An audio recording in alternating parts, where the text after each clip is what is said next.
میرے لیے یہ اعزاز ہے کہ میری عاصم منیر سے ملاقات ہوئی ہے۔ تو بہت سارے حوالوں سے آپ کہہ سکتے ہیں کہ دنیا بھر میں سفارت خانے ہوتے ہیں، ڈپلومیٹک مشنز ہوتے ہیں، سفیر باقاعدہ ہوتے ہیں، وزرائے خارجہ جو ہے وہ سفارتی تعلقات کو فروغ دینے کے لیے کوشش کرتے ہیں۔ لیکن پاکستان کا معاملہ تھوڑا سا الگ ہے، یہاں پر عسکری جو سفارتکاری ہے وہ ہمیں دیکھنے کو ملتی ہے۔ اب یہ ایسا نہیں ہے کہ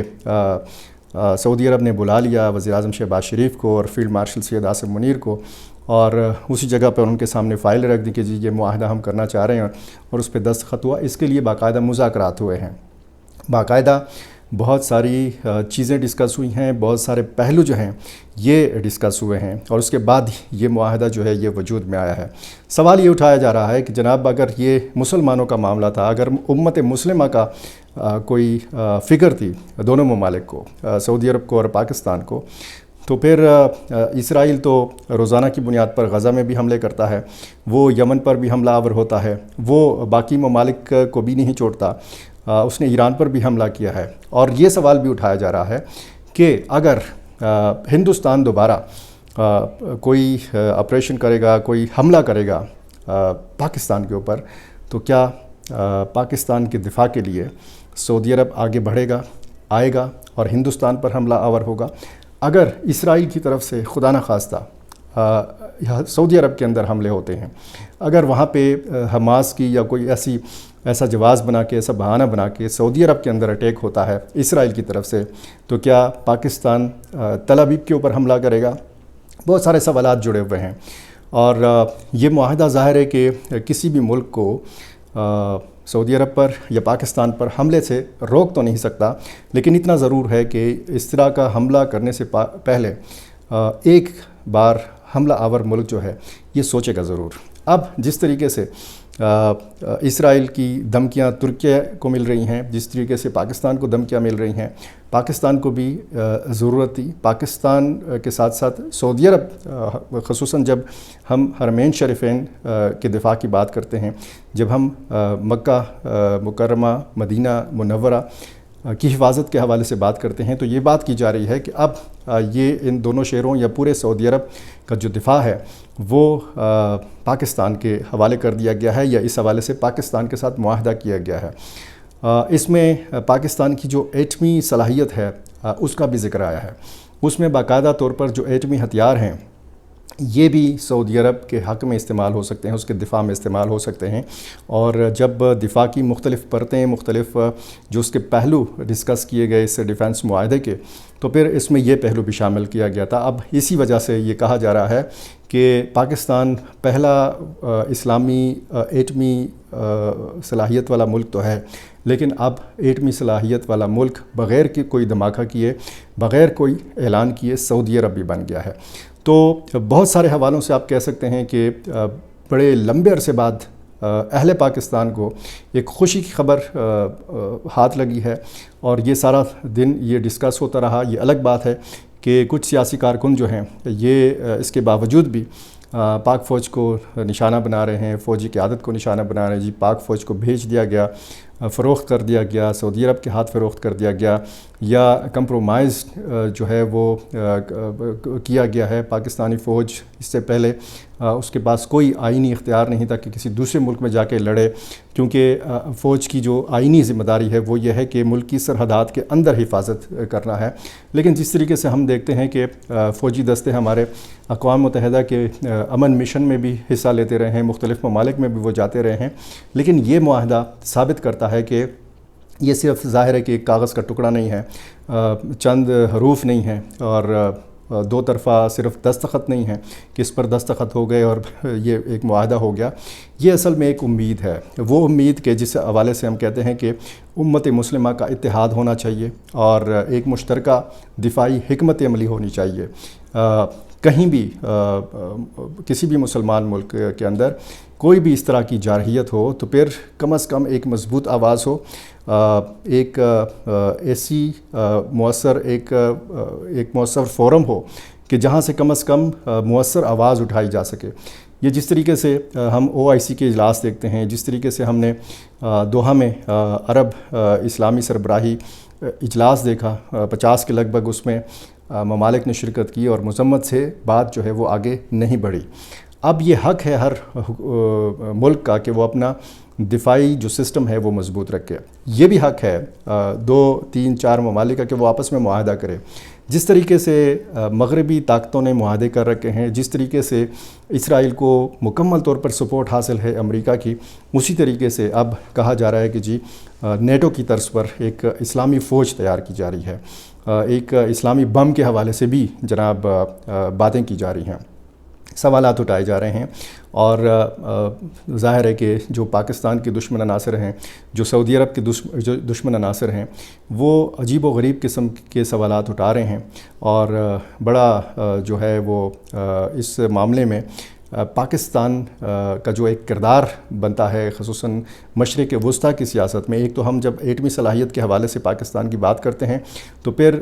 اس سے قبل ہمیں یہ ساری ایٹمی صلاحیت اور اس کے حوالے سے جتنی بھی باتیں ہیں وہ اس ریجن کے اندر ہمیں سننے کو ملتی تھی کہ جی پاکستان نے اپنے دفاع کے لیے ایٹمی صلاحیت حاصل کی ہے، چونکہ اس کو ایک مستقل دشمن بھارت کا سامنا ہے۔ لیکن اب جو پاکستان کی ایٹمی صلاحیت ہے اس کو اب مشرق وسطیٰ تک توسیع ملی ہے۔ یہ وہ نکات ہیں، یہ وہ پوائنٹس ہیں کہ جن کے حوالے سے ظاہر ہے کہ مختلف حوالوں سے اس معاہدے کے جو مختلف پہلو ہیں یہ بات کی جا رہی ہے۔ اور اب یہ جو امریکی میڈیا کی طرف سے یہ کہا گیا ہے کہ جی امریکی سیکیورٹی ضمانتوں پر عدم اعتماد جو ہے یہ اب ظاہر ہے کہ ایک بہت بڑی سبکی ہے، بہت بڑی شکست ہے۔ امریکہ کی بھی اس کا اتنا زبردست جو اس کے پاس دفاعی ٹیکنالوجی ہے، یہ اس پر بھی عدم اعتماد ہے، کیونکہ اگر قطر جیسے ملک پر حملہ ہوتا ہے اور پھر یہ بھی کہا جاتا ہے کہ جی سوال اٹھایا جاتا ہے کہ جی پاکستان کو کیا ملے گا، ریال ملیں گے کہ ڈالر ملیں گے، لیکن ڈالر اور ریال سے بڑھ کر یہ بہت بڑے اعزاز کی بات ہے کہ حرمین شریفین کی حفاظت کے لیے پاکستان کی طرف دیکھا گیا ہے، سعودی عرب کی طرف دیکھا گیا ہے، اور سعودی عرب اور پھر آپ ہندوستان کے آپس کے تعلقات دیکھیں، پھر آپ دیکھیں کہ یہ سوال بھی اٹھایا جاتا ہے کہ جی جن ممالک کے ساتھ پاکستان کے بہترین تعلقات ہیں، اگر سعودی عرب اور ان ممالک کے بیچ میں کوئی تنازع ہوتا ہے، جیسے یمن اور سعودی عرب کا ہوتا رہا ہے، ماضی میں ایران اور سعودی عرب کی کشیدگی ہوتی رہی لیکن ان کی آپس میں جنگ تو نہیں ہوئی، لیکن اگر اس طرح کی کوئی صورت بنتی ہے تو کیا پاکستان پھر اپنے اس دوست ملک کے اوپر حملہ کرے گا؟ دیکھیں دفاعی معاہدہ ہے، یہ کسی ایسے ملک کے خلاف نہیں ہے، لیکن اگر کوئی اس طرح کی صورتحال بنتی ہے تو پھر وہ بات کی باتیں ہیں۔ اب دیکھنا یہ ہے کہ اس ساری صورتحال میں مشرق وسطیٰ کی جو سیاست ہے اس کا کیا رخ بنے گا،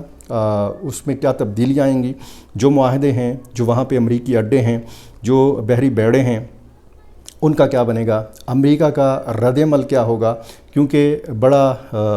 جیسے میں نے کہا کہ یہ معاہدہ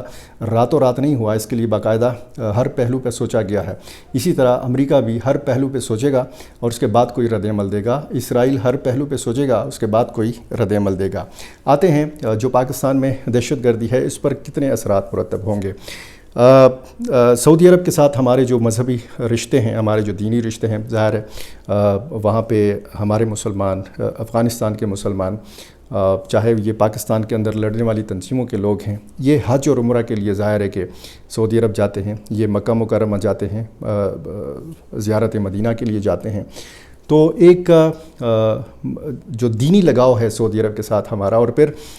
یہ اس معاہدے کے بعد ضرور یہ دیکھا جائے گا کہ پاکستان